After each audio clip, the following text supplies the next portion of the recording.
everyone, and welcome back to the Grassroots Institute. We just finished the last day of the state legislature in Hawaii in 2023, and some of you can sigh a bit of relief that the legislators are now going to be doing something else for a little while. But it wasn't all that bad. This morning I was on the Perry show with Michael W. Perry and Cossie on KSSK.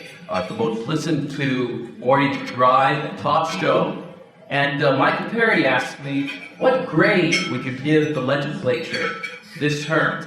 And I thought about that for a moment. I thought, well, if I'm in charitable mood, I might assign a B minus, because that's kind of bland. Nothing really terribly bad happened in terms of awful bills, I thought at first. And then there were some good things that happened too. But the more I thought about it, my mind went to our budget and the pain that we feel every day as citizens and taxpayers in the state of Hawaii, and what businesses go through. And my grade kind of slid down a little bit. Apology to any legislators over here. But we ended up assigning a C or a D between Mike Perry and myself.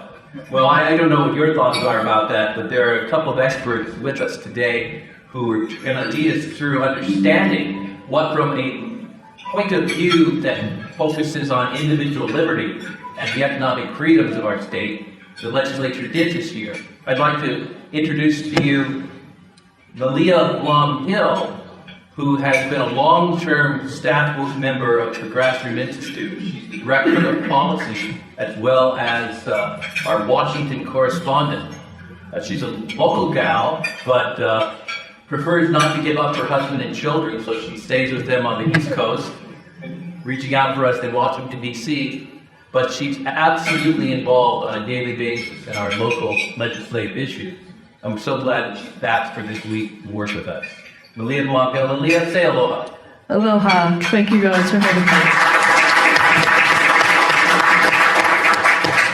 And I'm so glad that many of you will be able to meet Malia if you read her writing almost every week. Next to Malia, we have Ted Kefalis, who is our Director of Strategic Campaigns. During the legislative session, we reassemble our staffing and put it at the command of Ted, sort of as a quarterback down at the legislature. He's in charge. He's able to use our resources and intellectual capital, our researchers, our marketing people, our legislative aides, and so forth, as he leads the charge to influence the state legislature. So, welcome today, Ted Kefalis.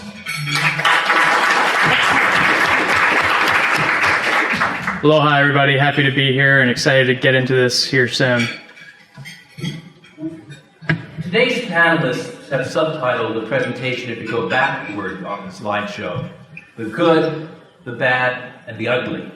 And that's because they're Clint Eastwood fans, I think. Interesting cartoon we have here from our cartoonist, David Swan. Why are there so many bums outside the Capitol? The answer, why are there so many bums inside the Capitol? That's actually another question. But during this session, 3,100 bills were introduced in the state legislature. Of them, only 270 passed. 15 model bills were introduced by the Grassroots Institute as legislation that we wrote.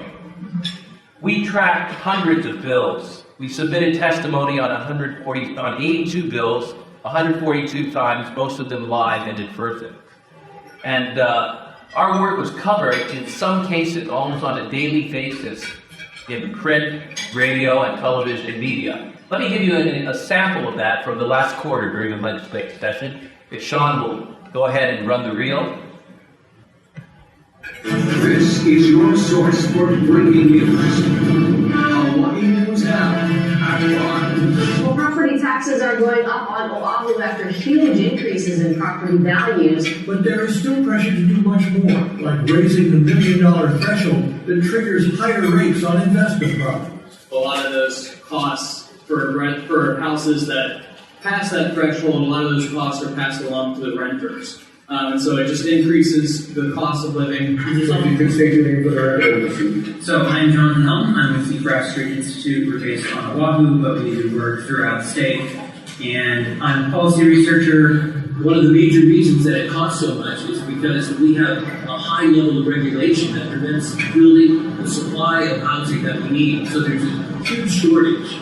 Unfortunately, that's often caused by the hoops that developers have to jump through. But opponents say the rate hike will hurt investment. This bill would be devastating to savings and investment in our state. It would basically increase the capital gains tax rate. That's a 50% tax hike, and that's going to affect a lot of people who are trying to save in Hawaii. Purchases of homes by foreign or mainland buyers is much smaller than people think it is, and it has much smaller impact. I've seen your guys' analysis. Right. But it is a factor. It is a factor, but the reality is, even without outside purchases, we already have huge demand. We're 15,800 units short in Honolulu County alone.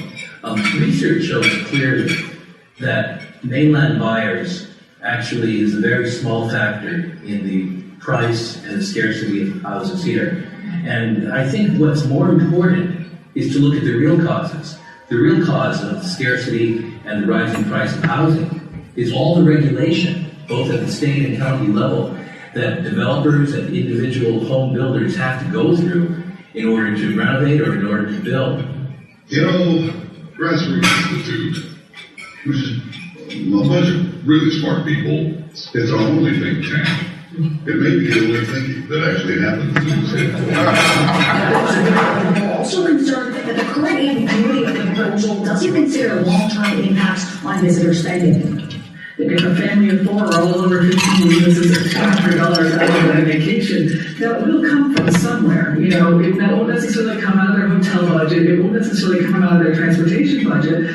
But, you know, maybe they decide not to go to a local restaurant. Maybe they decide not to book a boat tour. Maybe they decide not to rent historical equipment. And I think that the likely impact economically is going to be on these smaller businesses. And that's still an impact. I don't think we should ignore it just because those businesses don't have the same voice when it comes to discussing tourism. Also, for energy, we've got an initiative in the state to move to renewable energy. And that means we're shutting down our coal plants at a time when oil is spiking. And, you know, that's why our energy prices are going up across the state. Why on earth would you leave Hawaii? Price out of paradise. That's what it is. You know, price out of paradise. And I get it. I'll move to a cheaper state. We fix the teaching price back in Hawaii. Yes, no way. You shouldn't have to be a star to afford a home in Hawaii, but that's the way it's looking for more and more Hawaii residents. If the government really wants more housing, they either have to make it more cost effective or make it easier. I don't think they could ever afford it to come back home and actually get there again, like looking at the rising costs in Hawaii. And I don't think I could find a job that I could afford to keep me and my family in Hawaii. But, you know, like $2 million houses, there's no way I'd be able to afford that. For more information and how you can be part of the solution to help make Hawaii a more affordable place to live, go to grassrootsinstitute.org. Well, thank you.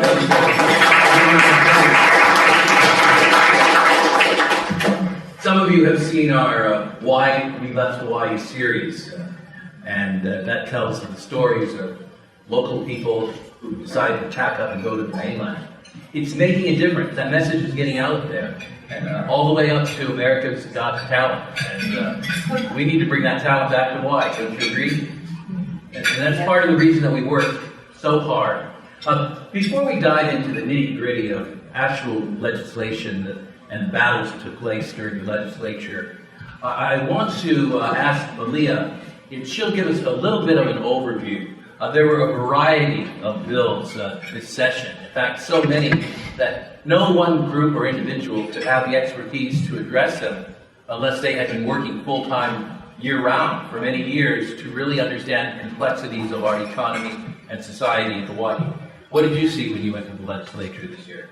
You know, we track a lot of legislation, hundreds and hundreds of bills, and we submitted 142 testimonies, 82 bills. We'll get to the ones that are the really high priority ones, but to give an idea of just the breadth of what we do, there was an asset forfeiture bill that was introduced and we testified on that I was really happy to see is everything we've been asking for in an asset forfeiture bill for years and years and years. And finally, it came to be all the safeguards that you need. Alas, it didn't pass, but it's a real step in the right direction. There was a bill about foreclosing on, for giving the counties the ability to foreclose on a home to pay civil fines.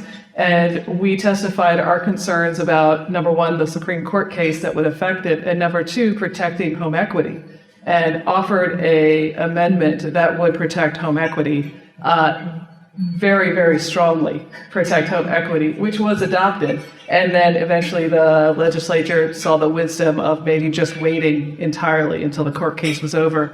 We've testified on the GET exemption for groceries, all the bills there, for motor vehicle inspection reform, for my favorite, this is the one that I feel the saddest about that it failed, but a 1-year holiday from fuel taxes. That was pretty great. And then the right to cross the street. Most people don't even know this was a bill, but this was to all those jaywalking tickets that you get even though there's no cars. This was going to be a bill that basically gave you the right to cross the street if there were no cars coming, and we testified on that as well.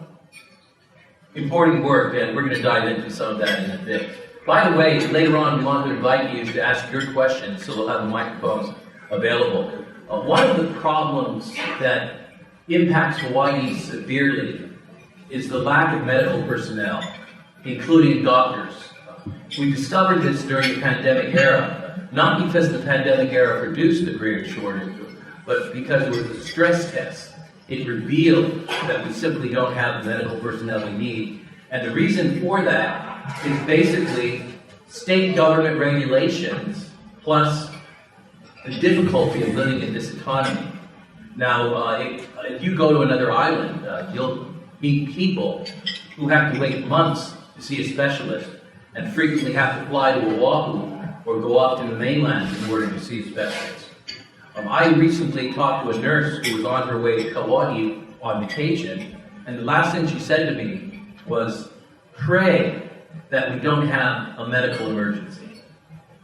Ted, we've got some really great news. We've worked really hard to get this good news. Why don't you share it with the audience a bit about that? Absolutely, I'd be happy to. So one of our model bills, as Keely mentioned earlier, we put forward 15 model bills, but one of those model bills was on this interstate medical licensure compact, which really just means that we are going to now allow doctors that practice in other states in the mainland to come to Hawaii and not have to go through the 6-month or year-long process of getting a Hawaii-specific license. So there are plenty of physicians that we feel want to make Hawaii home, but have been held back by a lot of these government regulations in the past. And so we feel that this bill is a great tool for us to try to recruit some more physicians and doctors. Now, by no means is this a one shot to solve the healthcare crisis that we're dealing with. There were multiple other compact bills this year that were introduced, one on nurses, others on physical therapists, APRNs, and EMS technicians.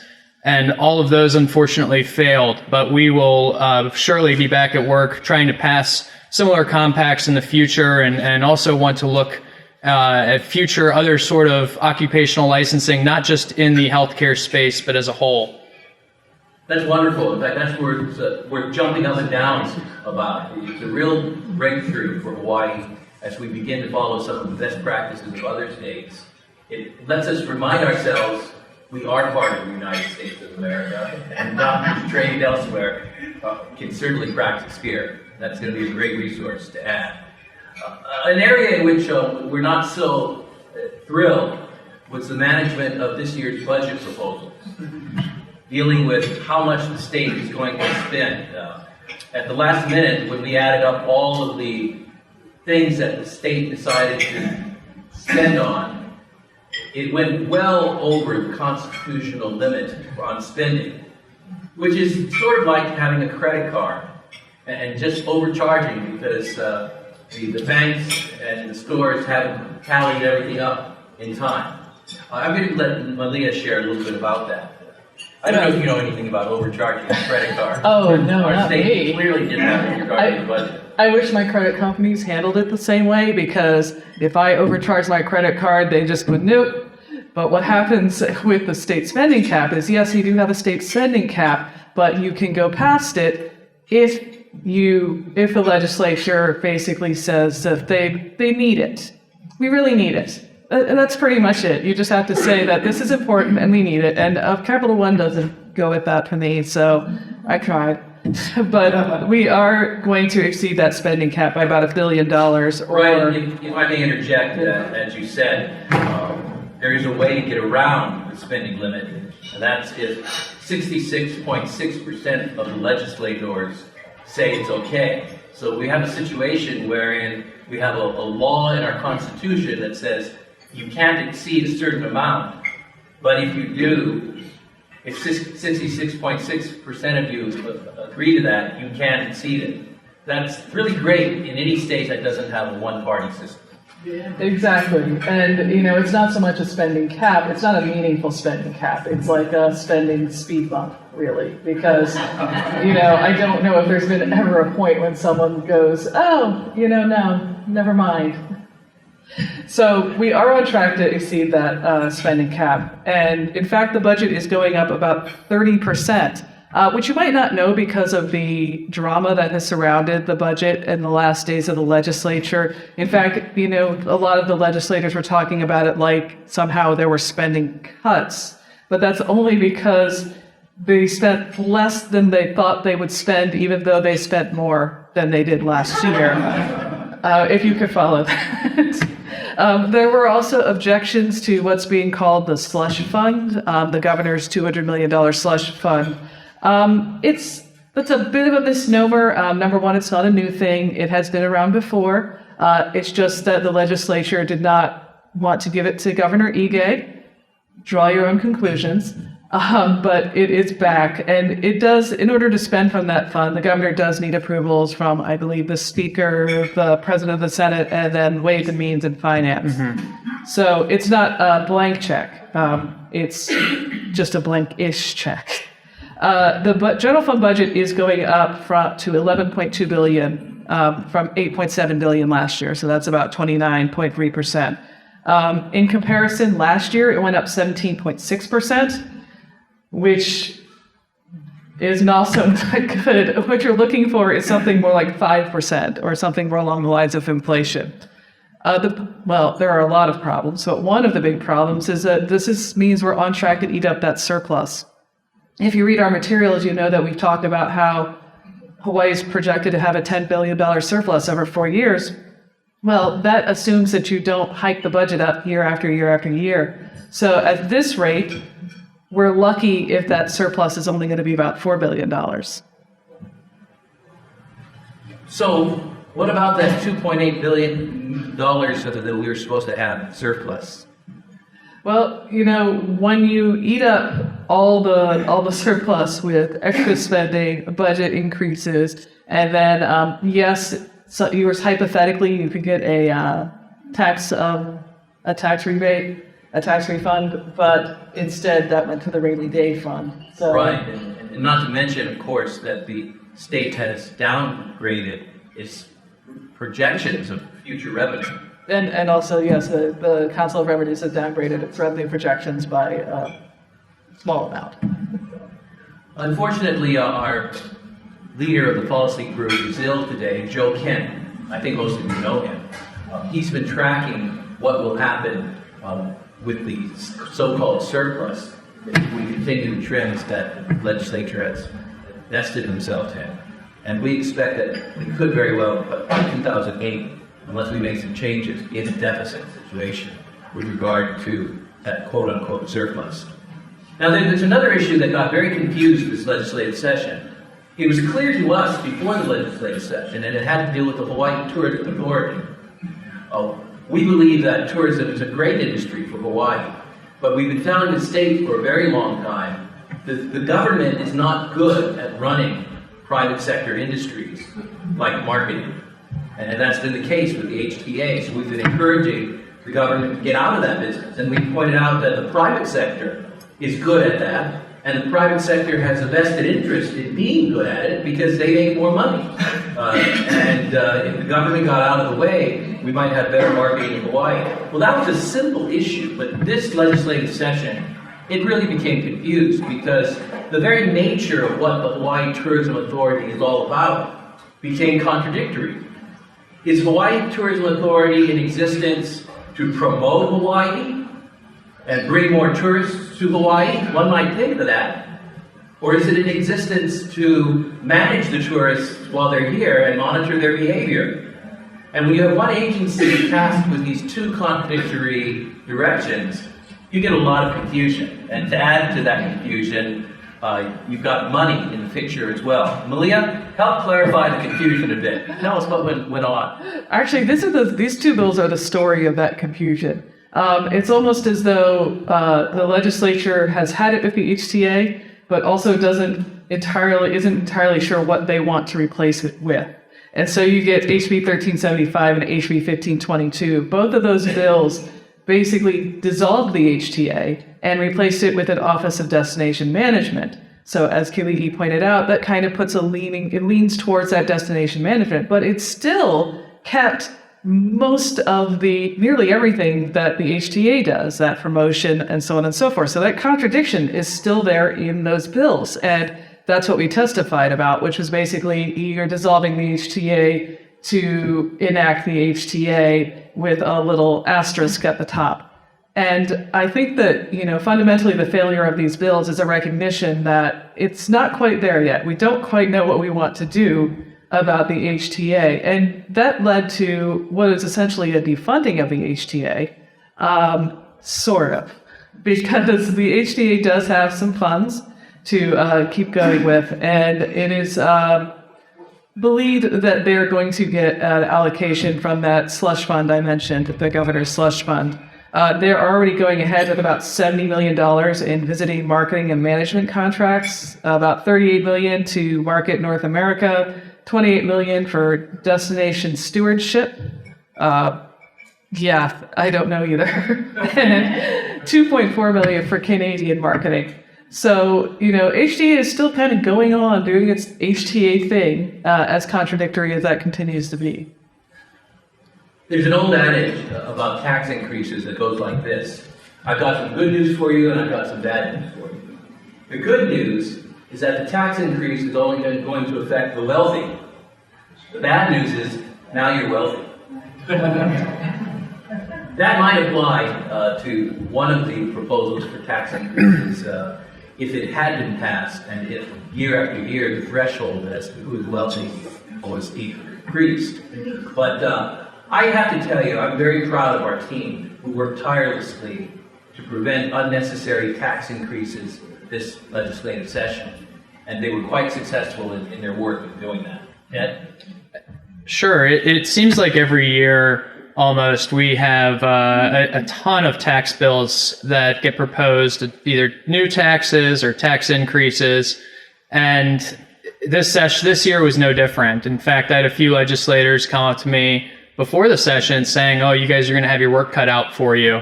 And we did. And there were a few tax increases, which we see every year.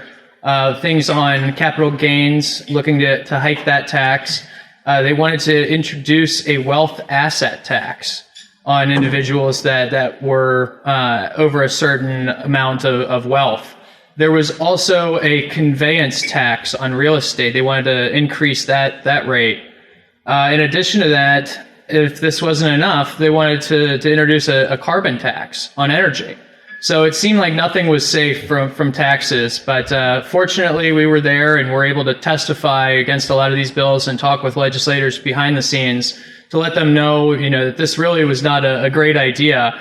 And to be quite honest, it sold itself a lot of times when you can point to a lot of the evidence that higher taxes actually disincentivize things like businesses. But it wasn't all negative in that sense. We also were able to pass legislation that lowered taxes for certain businesses. This legislation would work on pass-through entities, and essentially what that is it allows for partnerships, S corporations, LLCs to now deduct their state income taxes from their federal filings. So it's something that lowers taxes and lowers the tax filings for companies, but it allows the state to really not lose any money from it. So it was kind of a win-win, and something we're glad that legislators came to their senses on and passed. Ken, before I move on, I would wonder if you could give us a little bit of insight into how we bring these results about. We pointed out earlier that we had a success with regard to the medical compact licensure. We were able to defeat these tax bills. How does that happen? You just knock on the door of the legislator and say, "Pretty please"? Well, sometimes it works like that, but oftentimes we are active working on the ground, trying to get our supporters engaged. We'll talk a little bit later on today about a program that we have on our website that allows people to write into their legislators using a customized message. It's not a form letter or anything like that, but we also utilize multimedia, social media, things like Instagram, YouTube, to try to break down an issue as simple as possible in 4 or 5 minute snippets, if you will, and just try to explain things and break it down so that the public as well as legislators, you have to keep in mind that legislators are just like you and me, and a lot of times when there are 3,100 bills flying around, it's hard to be an expert in all of those things. So we try to just have them understand it, kind of spoon feed it to them, if you will, and try to understand it from the side of the regular people. And in order to highlight that, really, we have a series on our website. Kaylee, you mentioned it earlier, but it's called Why We Left Hawaii. And all too often we hear it's the high cost of living and the high taxes. And it's funny to me that legislators constantly say we want to lower the cost of living, but then every session they look to increase taxes. Malia, you often remind me of a phrase, "The road to hell is paved with good intentions." I think you're very good at identifying good intentions when they come out in legislation. I think one area in which that absolutely is the case is with respect to the green fee, and not in any reference to our governor's name, but the environmental merits of the bill are represented there. Tell us, why this green fee really is intentions gone awry? Yeah, if you wanted a textbook example of the difference between, hey, I got an idea and this is a good law, you have the green fee, which the governor did campaign on. $50, every visitor will pay it. We'll use it to help the environment. Okay, that's an idea. Now, how do you make it a law? And that's where it all falls apart. And it was kind of a lonely place being against the green fee, because it had a huge amount of support from environmental groups and that sector. But if you really looked at what this law laid out, it showed so many problems, like how do you define who is a visitor and who's a resident? The law that they came up with, and the legislature did its best. I'm not going to hit the legislature. I think it's a problem between an idea and a statute. So they came up with, well, a resident is someone who has a Hawaii ID or paid taxes in the last year or has something like a utility bill, can prove that they're from here. Well, the problem with that is Oprah's a resident. Mark Zuckerberg's a resident. They have utility bills. I'm not a resident. Your cousin who went to Las Vegas 2 years ago, and he and his family, they're not residents, so they're all paying this fee. Then you get to, where does the fee apply? Even DLNR didn't really know that. I don't know. What happens if you take a boat into that, into an area where it applies? I don't know. So you don't know how you're going to do it. You don't know how it's going to be administered. How are you going to enforce it? Because it's meaningless if you don't enforce it. Are we going to have police wandering around on beaches going, when they see your license, prove this stuff fee? Are they going to ask you, hey, prove you're a resident so you don't have to pay the visitor fee? And it just went on and on, just one thing after another. demonstrating, the problems with this, as they pointed out in the media reel earlier, and then, how does it affect the small businesses and local industry, and so many issues with this fee, which I think fortunately the legislature sort of saw the innate problems with it, and it did die in conference. There were a lot of measures that really are not good for Hawaii, and there were measures that were good for Hawaii that failed. One of them had to do with a means by which we could help bring down the cost of doctors doing business, and it would allow them to be able to carry on their businesses on neighbor islands and in other places where private practice is very important. And what I'm talking about is removing from their expenses the need to pay general excise tax on top of medical services that they provide. But Ted, tell us how that turned out. It's something we have been promoting for quite a while, but we're going to have to wait. Right. We did a pretty massive campaign this year on the GET. We created a petition. We were able to get 7,500 signatures on that petition. I mentioned our letter writing software earlier. We actually submitted more letters to legislators on this GET medical services issue than we did on all of our issues combined last year. So we met with lots of legislators. We put forward 2 model bills, one to exempt general medical services, but then another that we thought was kind of a fail-safe that would exempt Medicare, Medicaid, and TRICARE services. Because right now we are currently the only state in the country that taxes those services. And it's actually the federal government has come out and said that doctors cannot pass those costs on to their patients. So a lot of doctors will either have to eat those costs or have decided that they're not going to see Medicare or Medicaid or TRICARE patients. And that's a big problem because probably more than 50% of patients here in Hawaii fall into one of those 3 categories.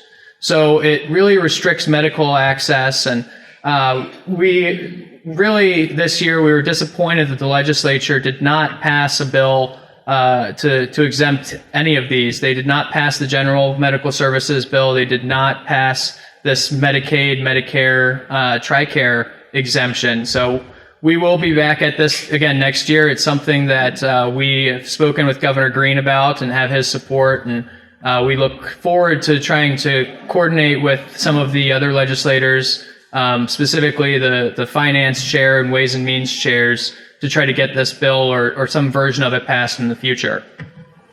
Thanks, Ted, and also thanks for mentioning our work with Governor Green. When the session opened up and people were guessing at what the governor's budget plan would be, we were asked, where do we stand? Are we for it or against it? It's not that simple. There were a lot of great ideas included in the governor's package, the Green Affordability Plan. But there were also some ideas that needed refinement, and some ideas that probably would not work well for Hawaii. It was our position to work as closely as we can with the governor and his staff. So we were pleased that we were invited by the governor and his team to review his plan before it was made public and to provide our input at that level. And we continue to provide our input, and in fact, many of you were here when we brought the governor's own budget experts to talk about the plan at the Grassroots Institute. That's very much part of the way we are committed to work. We say, hey, hana kako, let's work together. So in the end, we got a lot of good things passed in the governor's plan. But some things that are good weren't passed, and others that were passed may not be so good. Tell us a bit about it. In fact, Ted, and forgive the audience, I may have made it sound complicated. It is complicated, this GAP, Green Affordability Plan. Exactly. Well, and you hit the nail on the head. We were very fortunate to have been invited by Governor Green before he announced his GAP plan to work with him and some of his economists and other economists from around the state to vet this proposal and try to find the best path forward. as you mentioned, there were some good parts. The good parts are really the tax credits. It doubles the earned income tax credit, the food tax credit, and the child care tax credit. But at the grand scheme of things, those are kind of small scale Manini type things. We really were hoping that they were going to index the income tax to inflation, because nowadays, as inflation continues to rise, people find themselves in higher and higher income tax brackets and are having to pay higher and higher taxes. So it no longer indexes inflation. It also doesn't index or increase the standard deduction or personal exemption. And it was kind of weird this year. The governor introduced this bill, and legislators split it up into 3 different bills. And then they kind of did it. We were laughing. It was kind of an eggshell game where they mixed it around, and then at the end of conference committee, they lifted it up and said, "Oh, we passed it." But we kind of celebrated, and then they lifted it up the egg, and it wasn't exactly what we wanted. It was a lot of these tax credits. So, that being said, something's better than nothing. This proposal, now that passed, is going to return about $125 million back to the taxpayers. Governor Green's proposal would have returned $300 million. So, it kind of pales in comparison, but we are glad that we have a governor right now that is proposing these kinds of things, and willing to work with us on these important issues. So we will be sure to continue down this road, and hopefully we can get more expansive tax reform passed in the future. Thanks, Ted. One of the areas that is dear to us at the Grassroots Institute is government accountability and transparency. And it's so dear to us that we make sure we are working with a broad base of organizations in order to advance transparency, including Civil League Law Center, the ACLU, with other groups like that. And we were pretty much of the same mind, many of the leaders of this movement, to bring greater transparency to government, especially with the package of bills for this legislative session. One of the problems that we experienced during the pandemic is that through emergency powers, Governor Ige also put a limit on the extent to which citizens could get information from the government. He suspended the open records law. No other state did that. We have still to find out why it was necessary in order to prevent pandemic damage to have that done. But one of the reasons we couldn't do it during the pandemic is because the records simply were not available. Most citizens did not even know that took place. We tried to shout it from the rooftops. But for some reason here in Hawaii, we're not as attuned into the protection of our individual liberties. And that's why we exist. Malia, I know this is dear to your heart, and you take the lead with us. You wrote our seminal study on the Emergency Powers Act and its problems during the pandemic, which is available on our website. But tell us what your take is on the transparency measures during the past legislative session. Yeah, this was a real disappointment, especially given how much there's been talk about corruption and cleaning up the government in Hawaii. And transparency is really step one when it comes to doing so. So, there was an emergency powers bill, but it wasn't to restrain emergency powers on a broad level. It was just to prevent the governor or mayor from suspending electronic media communications in an emergency, something that seems like a slam dunk. That's like a First Amendment thing, right? That one didn't go through. One that was really important was HB 719, which is an open records fee cap. This is something that the FOIA already has, that a lot of states already have. It's essentially, it caps the fees that agencies can charge a requester for an open records request. And if it's a request in the public interest, it can waive them.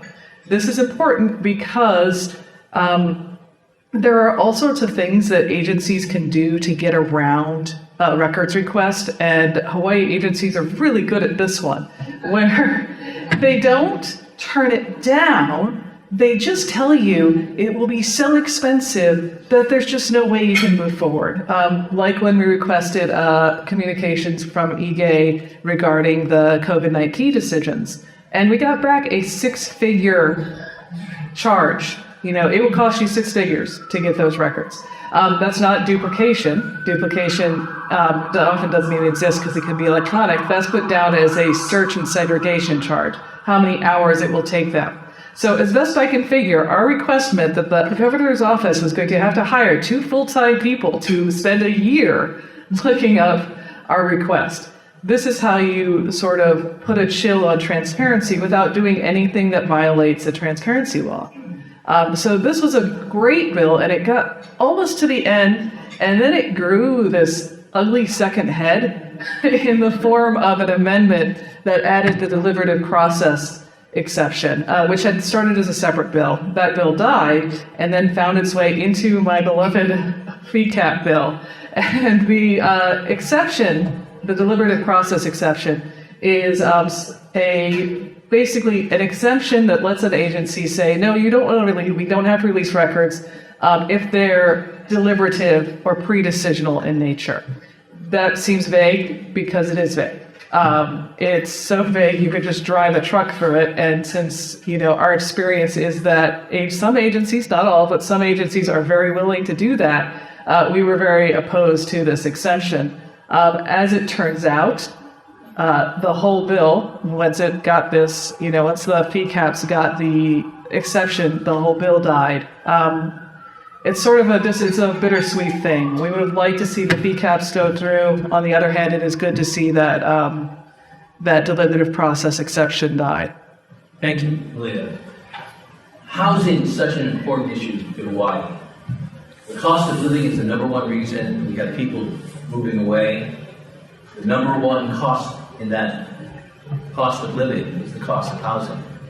We had a tremendous victory in terms of our campaign to knock down every regulation that stands in the way of being able to build housing. And Ted is going to tell you a bit about that, as well as a little bit more problematic development that we have helped to cast in a better light. But give us some highlights on the housing. Sure. A lot of legislators, and if you think back to November, right, and even before then, everybody was talking about affordable housing. And even now, we still talk about it. But legislators kind of this session, to be honest, forgot about it a little bit. They passed some things in the budget to go to affordable housing. But the big ticket items and things that, if you remember, Josh Green ran on cutting through a lot of the red tape with housing development and home building, that really, we didn't see a lot of that. There was a bill that we worked with Rep. Troy Hashimoto closely on that would have reformed the Land Use Commission.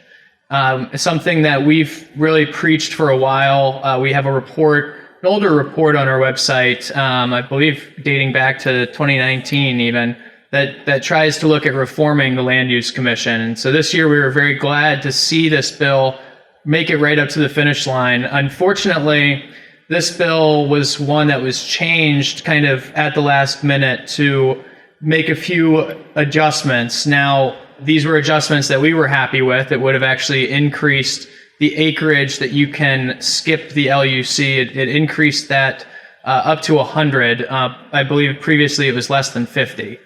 So it would have actually created more flexibility for developers and home builders, as well as the counties to create these affordable housing projects. But unfortunately, because of all those changes, the bills were killed at the last minute, and hopefully we'll get another crack at them this next session. But the other big one was Stanley Chang's Aloha Homes bill.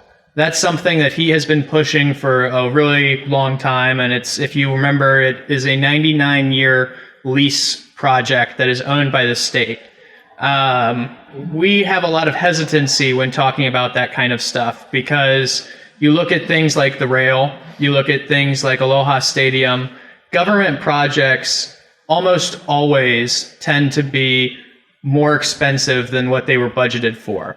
So we have extreme concerns about this project, and we were able to knock it down to just a pilot program. They're going to do it with just one property to see if it works. So, we're hopeful that we can kind of use that as an example to steer the conversation away from this 99-year leasehold to more of just a regular fee simple home ownership model. Thank you, Ted. What we're going to do now is open the floor to questions that you may have for Ted and Leah. But first, give them a hand. They've worked hard.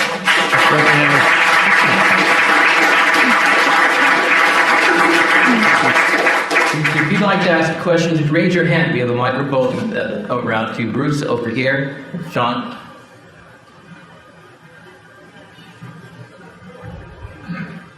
Has there been any progress on reducing the state's unfunded pension liability? Well, that's a staple issue at the Grassroots Institute. We have been concerned about the growth of the unfunded liability, both in the ERS, the Employee Retirement System, and in the OPEB, the health plan for our retired workers. Ted, do you want to, or Leah, do you want to comment on? Yeah, I think they just made the normal payments, to be quite honest, and they stashed the $1 billion away into that rainy day fund. But it wasn't, they didn't make an outsized effort to pay down a lot of those unfunded liabilities. We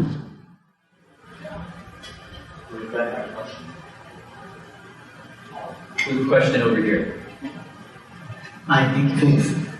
Quick question about the general idea of government with Hawaii, because when I have my discussions with my family, some years when I have these kind of discussions, but talk about the size of Hawaii government, state government. Do you guys have any kind of metrics that compare our size of government, like say per capita, to other states, and how we compare that? My general feeling is we have a big state government per capita. We definitely have a lot of state and county employees relative to other states, and that is sort of an indicator. In terms of bills passed, length of session, that kind of thing, it's average-ish, a little on the high end, but not absurdly so. However, we are a small state, so you could sort of weigh it against that. Ken, Professor Stollen, one of our grassroots scholars. I know that some states like Alaska and, in the territory of Puerto Rico have made local statements about their protest about the Jones Act, the impact on their economies. Is there anybody in this state legislature who is willing to risk life and limb to say something in protest about the impact of the Jones Act here in Hawaii? Thanks for the question, and I'll let Ted respond. Yeah, to be quite honest, I think we were working with Ed Case, obviously, on that issue, but a lot of the state legislators have not really shown a huge want to get involved right now. They conveniently blame it on it being a federal issue. It kind of is similar to when the governor was continuing to call all these emergency proclamations. And they said, oh, well, that's not our responsibility. That's on the governor. So a lot of times these legislators, and I'm sorry for any that are here, but a lot of times they like to pass off the blame and not really end up doing anything on some of these issues.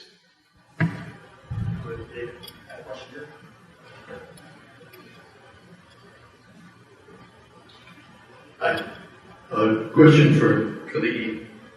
Affordable housing, I think, is one of our big problems because we create an artificial secondary market where the only way to really solve our housing crisis, I believe, is to have a laissez-faire open market for all housing, and then we got the Land Use Commission who's holding up everything.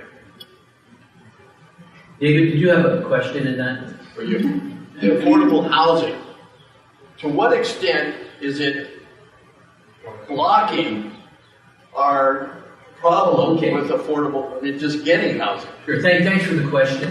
When we hear affordable housing, we have the first instinct to think that it means affordable housing. But the problem is that many of the affordable housing schemes that are sponsored by the government are not affordable to the developers. And consequently, they're either turned down or simply skirted around because affordable housing, when mandated by the government, means fundamentally that a developer makes less money on a project in order to make it affordable. And so take the island of Maui, for example. There's been a huge hiatus on the development of most affordable housing over the last decade. It's a little bit that's taking place right now, but it's simply because this is a government scheme. Now, David, you're talking about an ideal solution when you say, shall we just let the private market, free enterprise? Well, single tier. Right now we have a two-tier market. One's artificial. Why don't we just set up a regular market like most places have, and then subsidize lower incomes? That could be one of many solutions, but I think that we have to work our way toward more economically free solutions, and we have on our website a series of solutions that we use to guide our advocacy in the legislature.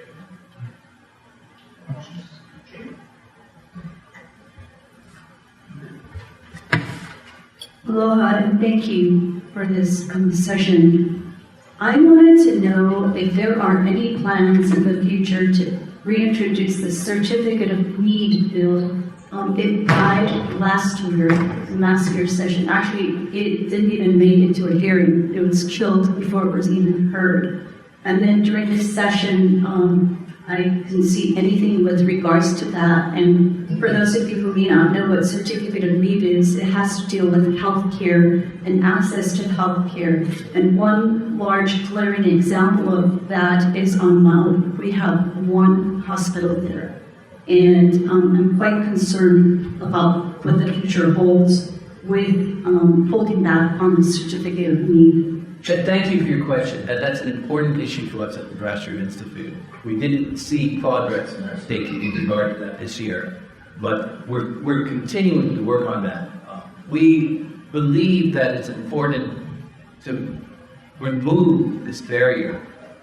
Through Certificate of Needs, what basically happens is the competition for when a new hospital wants to be established, or when a hospital wants to expand a wing, or when a hospital wants to do something as little as establish a dialysis unit, it has to go before a board on which sit its competition. Now think about this, if you wanted to start a hamburger restaurant and you had to go before a board where McDonald's and Burger King sat, it's unlikely that they're going to endorse your proposals. That's exactly what happens here in the state of Hawaii. Most states, however, are moving away from that, and we're continuing to urge the legislature to look at legislation to go that direction. Aaron. Thank you very much. I was wondering if you can comment a little bit on, or if you have any thoughts on, the incentives that legislators face, particularly for like bills that passed versus bills that didn't. So we were able to pass the medical licensure compact, but we couldn't do anything about exempting Medicare, TRICARE, Medicaid from taxation. What are the different incentives that they? I think the biggest thing when it comes to that GET issue was the loss of revenue, and it's funny to me because Malia mentioned earlier that we were running such a large surplus, and I had legislators telling me, oh, well, we can't afford $200 million in lost revenue from the GET. And it actually ends up being less revenue when you talk just Medicare, Medicaid, and TRICARE. So instead, they decided to spend it on a lot of kind of pet projects and whatnot. The medical licensure one, there was not an appropriation for. The appropriation, I believe, was actually zero at the end of the day. So it was something that they could stomach a little bit more when it comes to spending. But that being said, the GET issue is also, this is something that the new finance chair, Kyle Yamashita, is very adamant against any kind of GET exemptions. So really, he is kind of the key linchpin in holding that bill back. So we tried a campaign this year. He's based on Maui. We tried running a bunch of op-eds, editorials, sent in actually a few hundred letters from his constituents on Maui. And unfortunately, he chose not to hear the bill this year. But we are hopeful that we can continue to make progress. And I think next year, being more of an election year, will hold his feet to the fire when he gets some more of these constituent and voter letters. And the general excise tax is very dear to our state lawmakers, as Ted pointed out earlier. It is the largest source of revenue. Some years making up about 50% of all the revenue in the state budget. Something very hard to let go. Any other questions before you conclude today? Oh, on this table over here.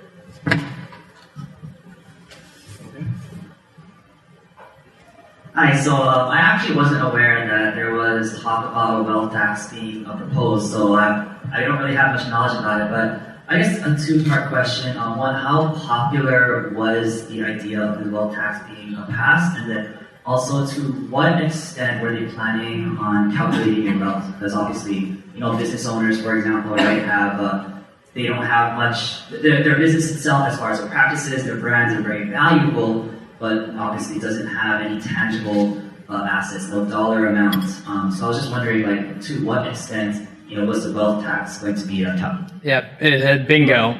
Yeah, you're exactly right. And I think a lot of the most far left side of the House wanted to propose that bill and look at sort of a wealth asset tax on individuals whose wealth, I believe, exceeded 20 million. Yeah, it's 20 million. But it's increasingly difficult to figure out somebody's assets, especially if you haven't sold them. Like you said, a lot of business owners would end up having to pay this tax. And quite honestly, the people that it would affect the most, and those people that they wanted to target kind of the uber rich, those people a lot of times have houses outside of Hawaii too, and have the kind of accountants that can move that money elsewhere so that Hawaii doesn't necessarily find it or tax them for it. So we're glad that they at least came to their senses, but it's something that I predict we're probably going to be facing in future years. There was another bill this year that was proposed that would have taxed your winnings from Las Vegas.